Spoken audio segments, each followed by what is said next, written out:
Dust invades your lungs, but your eyes are already too heavy to open.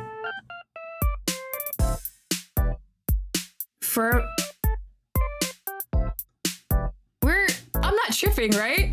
I can't really tell what that is, but it kind of looks like were they under the bed? Welcome everyone. Hope you guys are doing well today. I'm Lottie Starshot, your local magical girl with the fictional man and gotcha addiction. I have another wonderful yandere visual novel to try out. I'm super excited for this. Today I will be playing Home is Where He Is. This is by Echobat on itch.io, and the description reads, some legacies carry more weight than blood ties. After your grandfather's death, you inherit an isolated and decaying residence. Shrouded in silence, what should be a routine inventory turns into a surveillance nightmare when you realize your every move is being watched. Someone or something is watching you.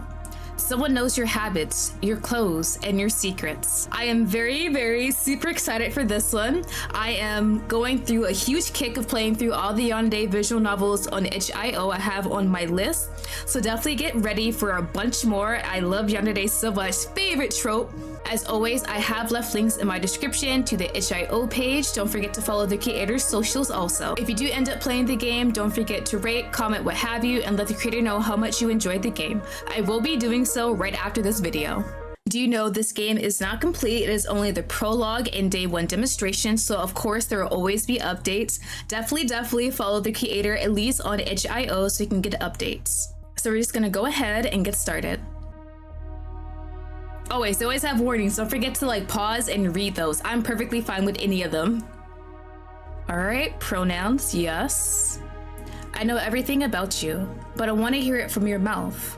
What should I call you? Ooh, all right. The sky is darkness. It's raining as if the heavens were lamenting. You watch the coffin descend and disappear into the deep grave. We are not starting off with our grandfather's funeral. Your mother adjusts the veil on top of her head, more concerned with not smudging her makeup in the drizzle. I like how we're already figuring out how our family dynamic is, at least with our mother. I'm assuming our grandfather was our mother's father, but she does not really care about his death at this point. Your cousins are under a tree, confusing their phones, as if nothing else mattered, as if he didn't matter. Your aunt is crying beside the grave. The rhythm seems steady and rehearsed. They are not burying a man, they're burying an obstacle. You're already tired of this. Before leaving, the gravedigger points to a book of condolences, a formal record for those who are left. Fake words. You're the only one who truly seemed to love him. The granddaughter whom he adored so much.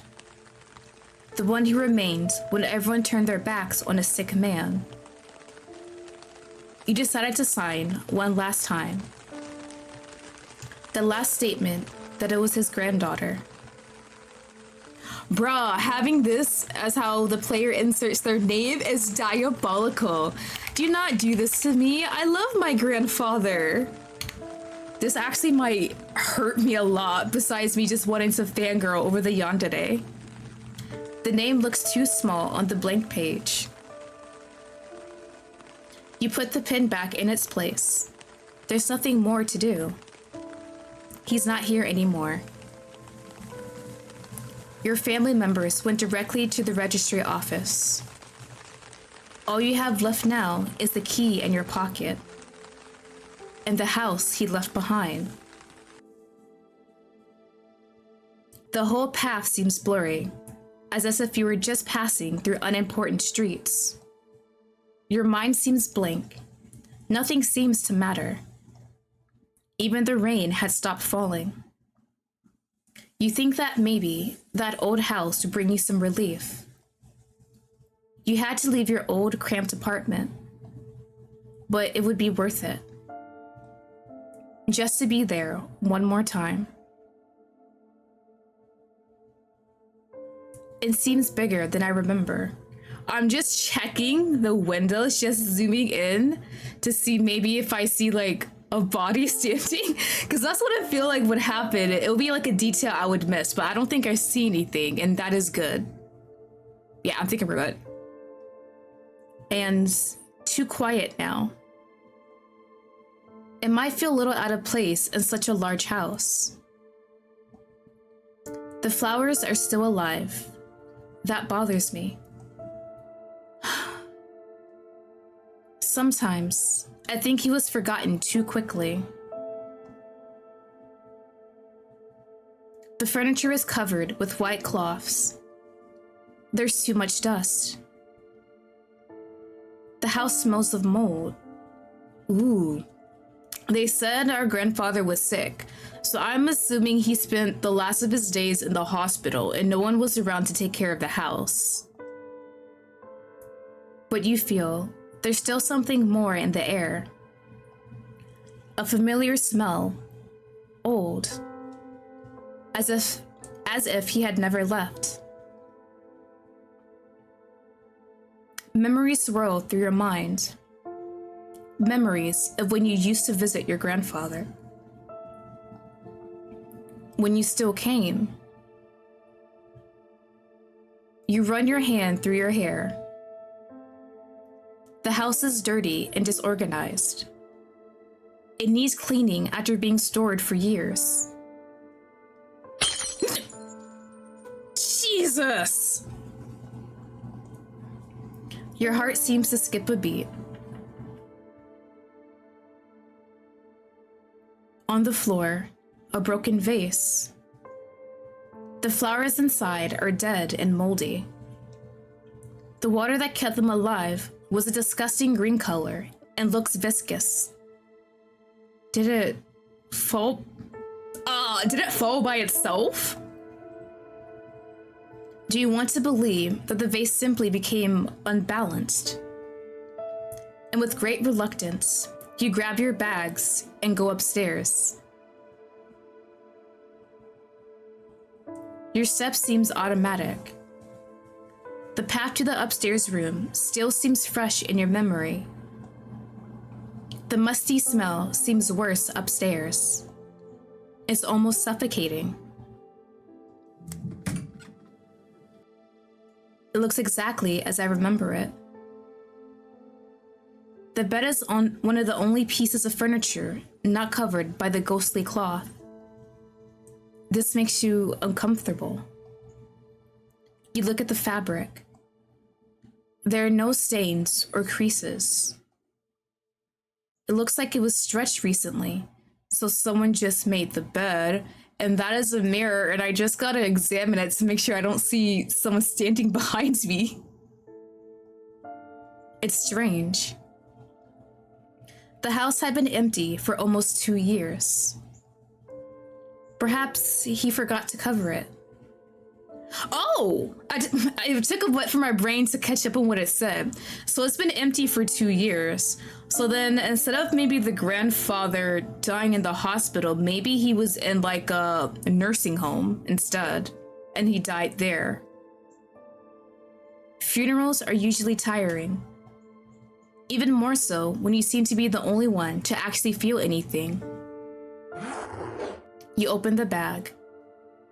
You don't have enough energy to even separate clothes on hangers or in drawers. You start taking them off and throwing them into the closet. Everything is mixed together in a disorganized pile. I'll take care of it tomorrow. If he does, if the yandere, whoever he is, comes and puts up my clothing, I would be very, very happy. Oh, if only some handsome yandere man comes and puts up my clothing for me, I would love that very much. I still have a lot of cleaning to do. I'll tidy everything up tomorrow. Talking to yourself brought you some comfort. The comfort of knowing you're not here alone. You barely take off your shoes before collapsing exhausted onto the mattress. The The weight of the day finally brings you down. Dust invades your lungs, but your eyes are already too heavy to open.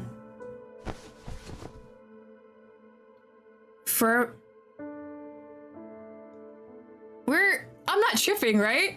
I can't really tell what that is, but it kind of looks like were they under the bed? For a moment, in the midst of sleep, your ears seem to hear something.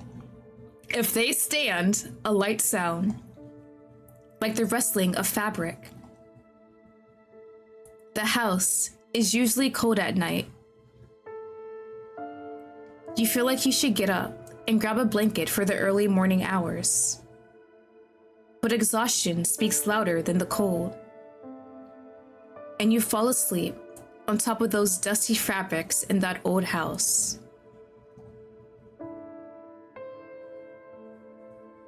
Okay. Everything looks good. The light hits your eyes when you open them.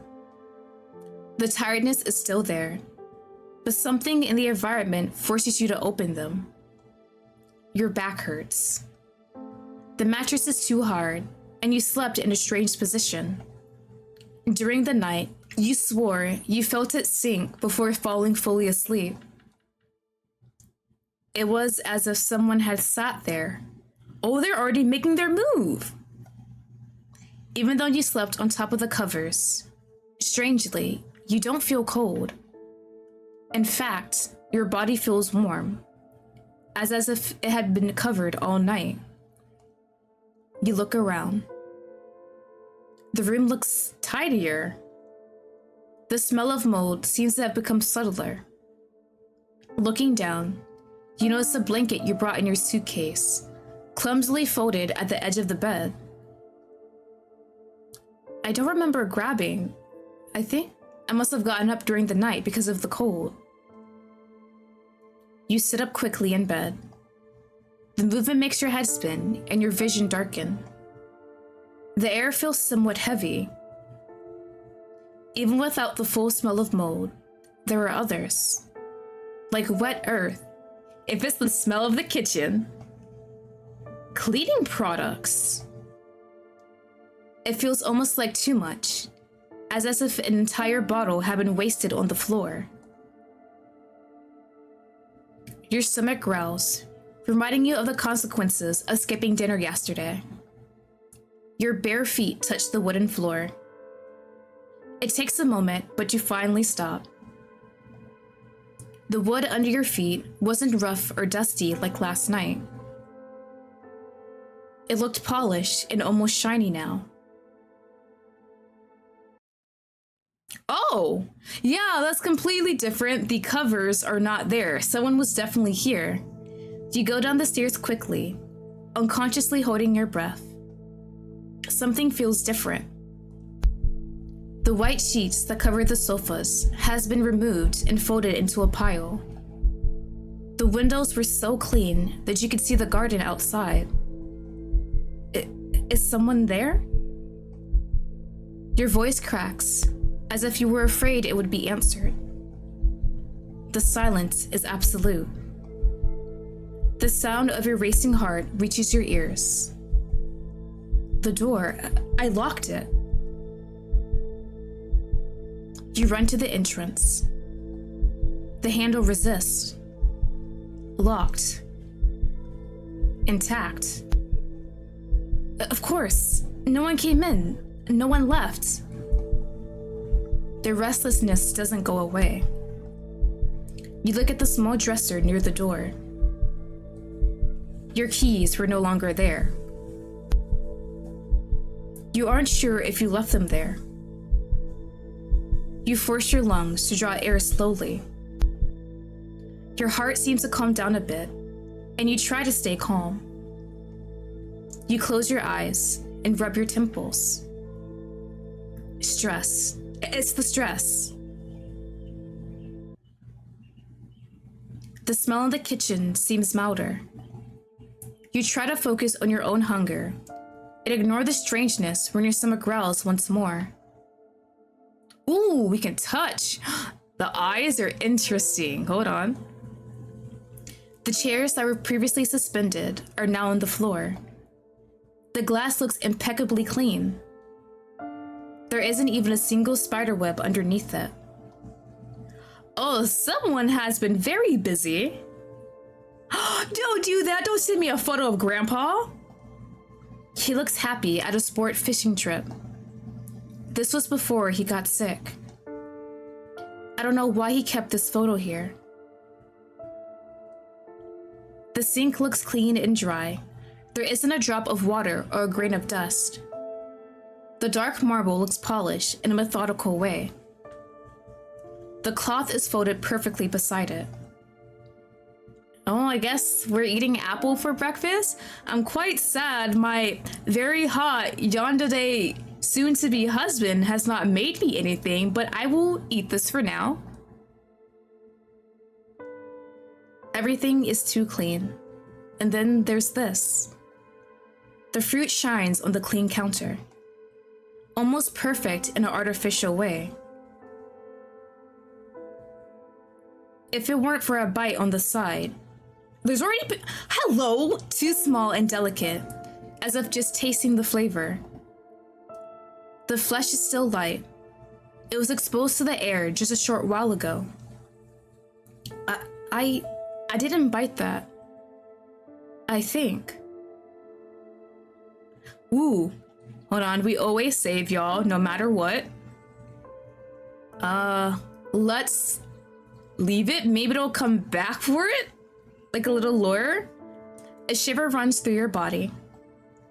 You feel like you shouldn't touch it. You don't want to touch it, actually. But you aren't desperate enough to eat it. Your stomach churns. You walk hurriedly to the back door. Twist. Push. Nothing. It's locked. No, this isn't happening. I'm just tired. I have to be. Your own words don't seem to convince you. I just need a shower. The hot water falls over your shoulders, but it doesn't seem to relieve your tension. Just heat the skin. You turn off the tap. The thick steam fogs up the glass and the small window at the top of the bathroom. You reach your hand outside the shower stall, trying to reach the towel rack. If this is how I meet them, but your fingers only find a cold, damp tile. What? You open the door so abruptly that you can hear it creak. The morning cold hits your wet skin quickly, causing an immediate shiver. The rack is empty.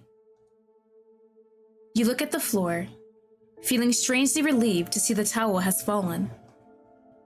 Your eyes turn to the fogged-up mirror. Through the steam, you can see marks, as if someone had drawn there. Is it a heart? Please be a heart. No. Someone drew there. Your jaw tightens as you swallow hard. No, we are going to look at it. What did they draw? Wait, that's actually cute. It's like, hi, I'm here. I'm here for you. I love you. Smiles. You walk with wet footsteps to the mirror. It's still fogged up, but you can see what looks like a smiley face and a heart. No matter how much you wanted to find an explanation for this, those drawings made it clear. You are not alone. If this was any other situation, like a horror movie, this would be scary as hell. But knowing that at the end of all of these little scenarios is going to be a cute / hot fictional yandere man makes it so much better and builds up the anticipation. Like, please show them already. I am ready for this. Maybe you never were. Ooh, we're gonna leave it. I am not erasing what they drew. That is cute. We're gonna encourage this person. You turn your face away, avoiding looking at the mirror again. You feel like you aren't safe. Your body screams that you need to get out of here, Before you realized it, your legs move on their own. You don't care if the floors get wet. You just need to put something on and get out of that house. Your body freezes. The closet door is open. The clothes are all folded and organized in a sloppy way on each shelf. Desperation takes over you as you rummage through them, looking for something to wear as fast as possible. You put on the shirt with your hands still wet. The fabric sticks to your skin. You try to ignore your own reflection in the mirror behind you. And as you close the closet door,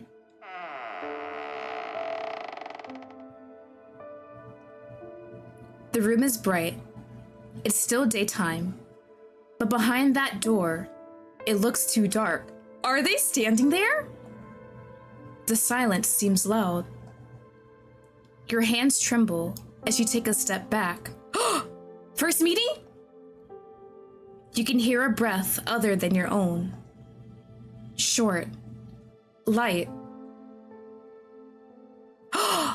Ooh, hold on.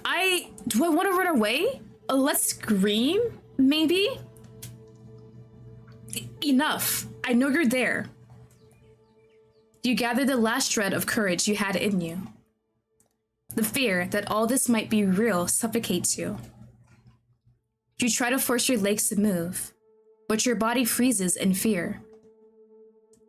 When you finally manage to take a step, the door moves away. You're ready to react to any kind of attack, but it wasn't that. It's not furniture. The smell gets stronger before you see it. It's too tall to just be a stain.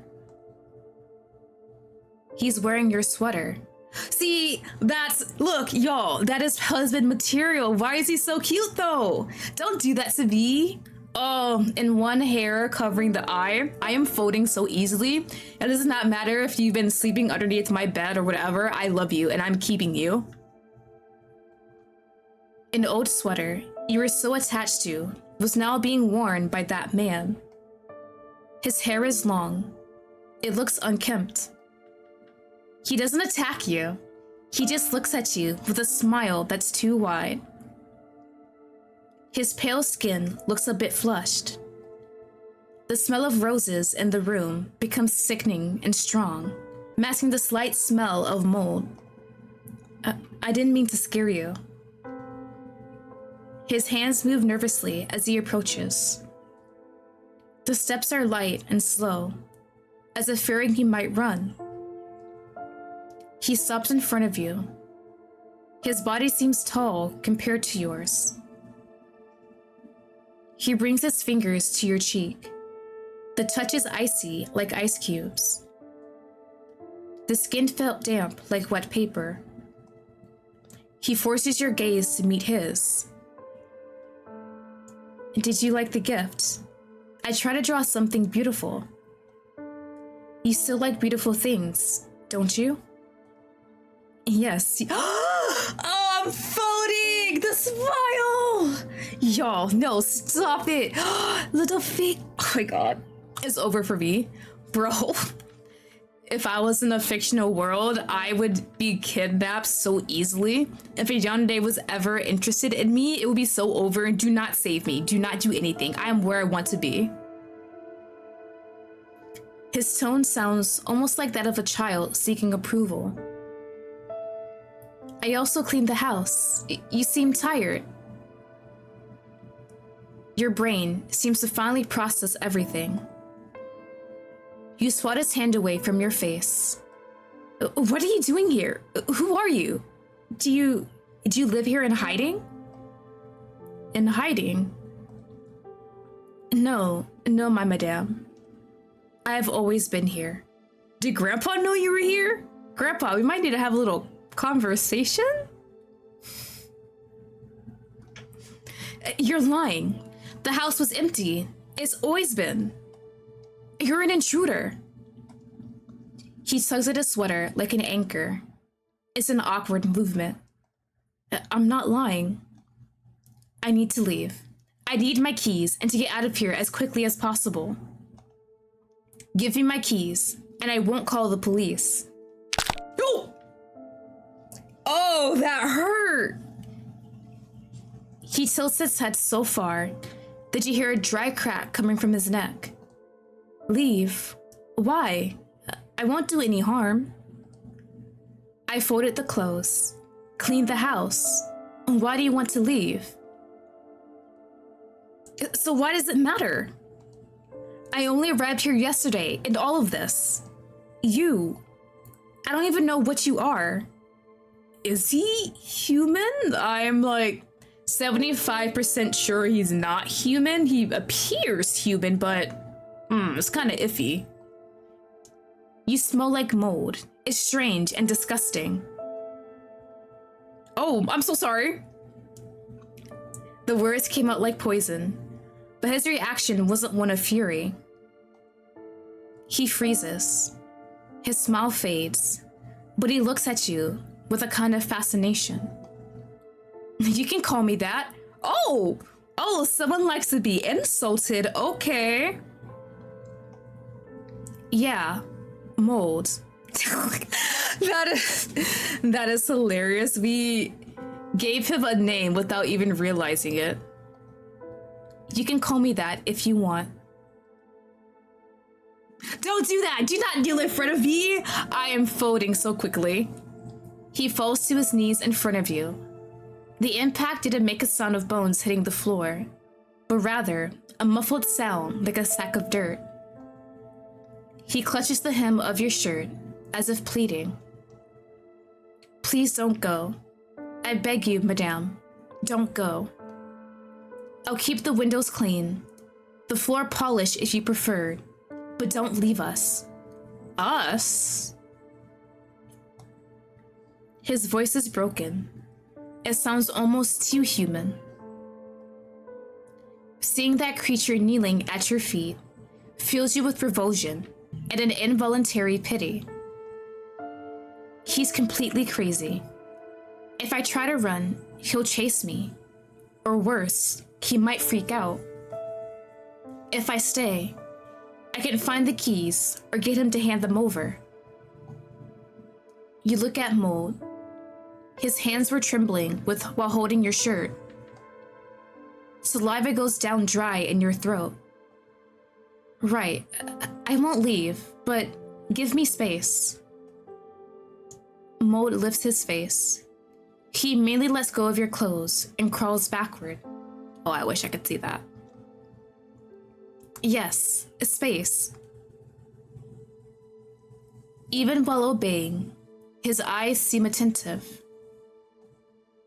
Fixed on you, noticing every movement. He obeyed.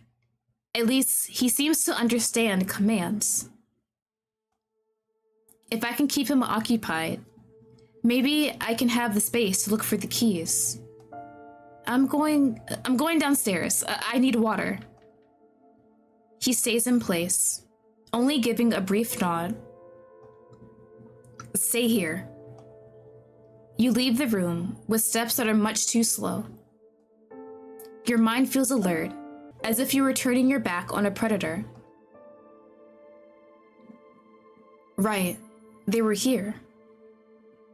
You look at the dresser by the door. The wood was clean and varnished, but the keys weren't there. I'm assuming it's our car keys, but do we really need car keys if we want to escape? We can easily unlock the door. This is a situation that's very interesting, because we can just unlock the door and walk away and then never return here. We don't really know if Mold is bound to the house, but it seems like he has been waiting here for at least a while before we came back into this house.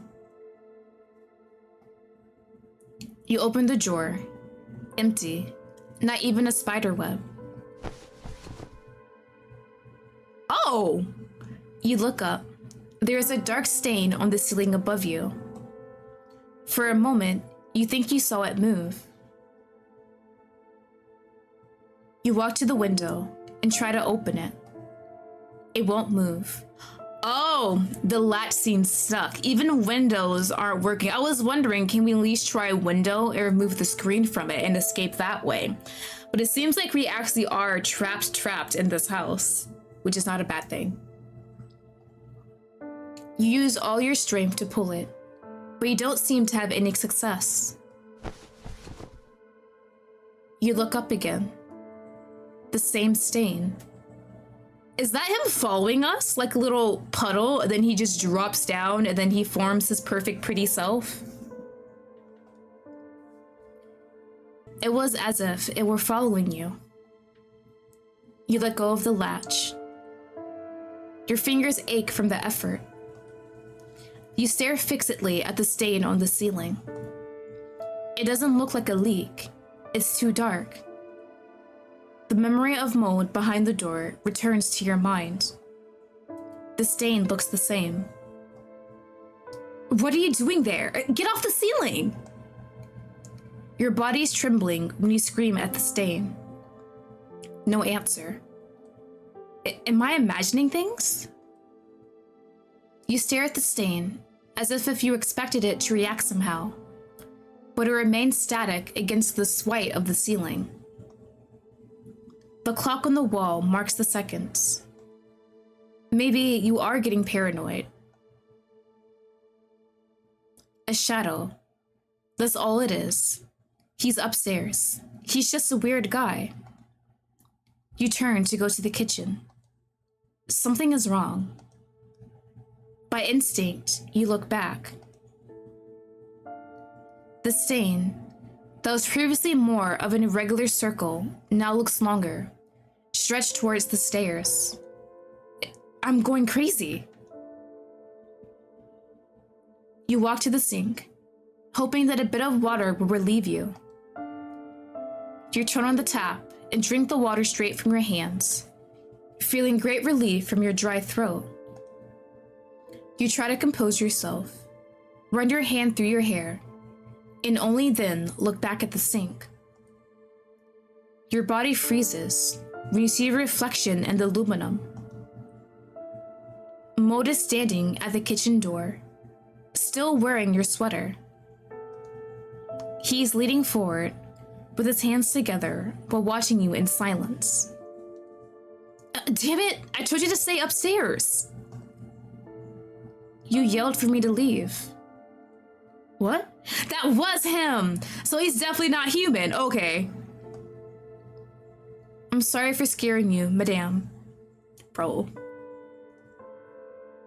Fear quickly turns into defensive irritation. You walk to the kitchen window, trying to open it. But exactly like the others, it was stuck. Why won't the windows open? Maud doesn't know. Are you lying? You locked them on purpose. Your accusations make him take a step back, hoping you would stay calm. Maud didn't do that. He cringes, as if he were afraid of your reaction. If they open, you will leave me. You take a deep breath. Even though he was a complete stranger, it really didn't seem like he wanted to hurt you. But you aren't going to accept staying here forever. It's dangerous outside. Stay here. Maud takes care of everything. Now, he speaks of himself in the third person like a child, but acts like a jailer. I need to stay calm, and everything will be fine. Look, Maud, I'm hungry. I haven't done any shopping, but I brought some things in my suitcase. His eyes seem to brighten for a moment. His hunched posture vanishes as he takes on a more animated stance. Yes, food. Maud will put it all away. Maud cooks. And he can cook! Oh, he is perfect. Maud will do it. He gestures toward the dining table, silently asking you to sit. Reluctantly, you sit down. How could all of this happen? The house was locked this whole time. No sign of a break-in. You looked at the glass tabletop thoughtfully. He says he's always been there, but that's impossible. You turned your head to look at Mold. He was singing while rummaging through the kitchen cabinets. What kind of thing is he? Trying to leave today doesn't seem like it's going to work. Maybe not even tomorrow. What do I do? Mold returns a while later, placing a plate in front of you. Pasta? Okay, bro, I can just eat simple pasta and some sauce, maybe like a sausage on the side. It was a simple pasta you brought in your suitcase. Nothing special. Aren't you going to eat? Mold has already eaten. He only wants to see you satisfied, madame. He doesn't sit down, just watches you with crossed hands, waiting for anything you might have to say. You force the first forkful under his gaze. The pasta seems well cooked. It doesn't seem to have anything different about it. I need to keep up appearances that I accepted all this madness. I have. Maybe when he sleeps, I can search the house. If he even sleeps. After dinner, he insists on cleaning everything and follows you to the room, always 3 steps away.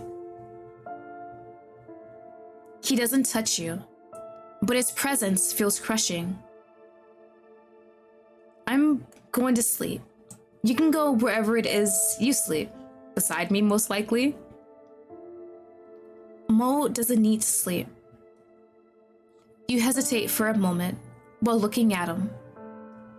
Yeah, right. Good night. You close the bedroom door. You don't lock it. You can't. You lie down on the bed. It felt fresher now. The sheets had been changed, and the smell of dust was gone. You don't turn off the lights while trying to close your eyes. Any slight noises make your heart beat faster in your chest. The last thing you feel before falling into exhaustion is the sheet being adjusted over your body. Yeah, that's it. Oh, man. And that is it, y'all. That is all there is to Home is Where He Is. Oh, that was good. It's just like a nice little teaser of what's to come. It's just the starting off of everything. And I do really enjoy it. From what we can see, Mold is not malicious, like, at all. For now, is what it seems like. Like, he saw us attempt to leave. He watched us go around the house, try to open the windows and the doors and find a way to somehow escape. But he didn't seem angry. It was more like, it's fine, because you just have to stay here where I can protect you. So there's a lot of questions I definitely have. The biggest one is, what is Mold exactly? I'm assuming based on the name we gave him, some kind of maybe spore type thing. Definitely not human. We know that for a fact, or at least not human anymore. And I'm really curious how he got to our grandfather's house. Our grandfather's house was vacant for at least 2 years. So there is a time in between there where Mold could have gotten in and just stayed there. And he was wearing our sweater, so I'm wondering, did Mold go through our grandfather's things, like maybe photo albums, like pictures around the house, things that we left there and our grandfather left there and kind of grew an attachment to us? Or maybe our grandfather knew about Mold somehow and just never told us this. But honestly, Mold is not bad of a character. He knows how to cook, he can clean, he makes sure we are well rested, and he is cute as hell. Perfect yandere husband. I cannot wait to see an update for this one. I'm really curious to see player's relationship with Mold continue. Obviously, player MC does not want to be here. We just want to get out of this house and far away from Mold as possible. I'm wondering how the story would advance with the relationship. Like, will we continue to try to leave, or will we just somehow, if we'll somehow get used to the whole domestic thing we have going on with them and we find comfort in it, considering we are still grieving our grandfather. So it seems like a wonderful cocktail of just wanting to stay with Mold, and I am happy for it. I am here for it. I will be staying with Mold no matter what. So I'm gonna go ahead really quickly and write my comment on the itch.io page. All right, I have quickly typed up my comments for the itch.io page. OMG, Mold is literally the cutest thing ever. His smiling face caused my heart to skip a beat. He's literally the perfect yandere for me. I'm so excited to see where the game is going and how our relationship with him will develop. Smiley face! And let me go ahead and post that. Also, I saw one comment that called him submissive, and that would hear, that hits deep in my heart. Oh my god. I know Yonades is a wonderful flavor of fictional man. There are so many different ways you can interpret the way they act and everything. And man, I love it when they're still submissive to you, but still have that dangerous streak of a yandere, like willing to still like keep you locked up and kill for you. Best thing ever. Don't forget, I have left links in my description to the itch.io page and the creators' social medias. Don't forget to follow, like, what have you. Let them know how much you enjoyed the game. Please, please, please do not forget to comment if you do end up playing it yourself. Stuff like that really does help the creators and gives them a nice little boost of confidence. I love seeing all of the indie works out there, and I love supporting them so much. Also, don't forget to like, comment, subscribe, what have you on my video. I will be having a lot more yandere games up next. So that is it for today's video. Hope you guys all enjoyed it, and I'll see you guys all later. Bye bye!